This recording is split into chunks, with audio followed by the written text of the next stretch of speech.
Your Pascal project is built, furnished, decorated. Now let's make it look real. With Pascal Studio, you can turn your scene into photorealistic renders, explore material and furnishing ideas, or completely reimagine the style. In the top bar, open the Studio tab. This is the Smart Prompt box. Just start typing and use modifiers to craft the perfect prompt without thinking too hard. Studio gives you access to the latest image and video models. Today, we're going with Nano Banana 2. Now, references. You have 3 ways to add one. Pick from your gallery, upload an image, or take a snapshot directly from your scene. Let's take a snapshot. Choose your aspect ratio. We'll go 16:9. And move the camera until you've framed the perfect angle. Snap!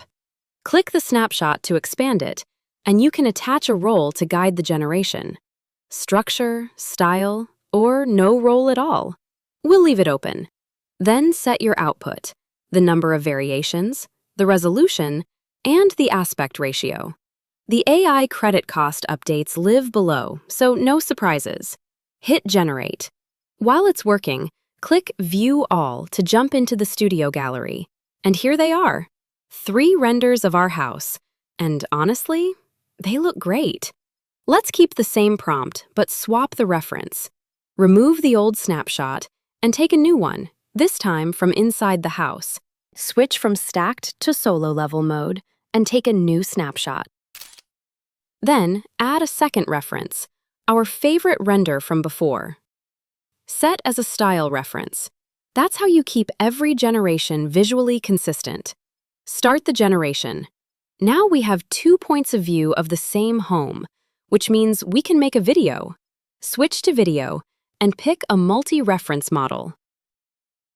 Attach our first render and our second. Adjust the prompt so the camera transitions from the first image to the second. Add a motion modifier. Let's make the trees sway and set the duration to 8 seconds. Generate. And voila! Your first AI video render, made entirely inside Pascal. Your home, brought to life.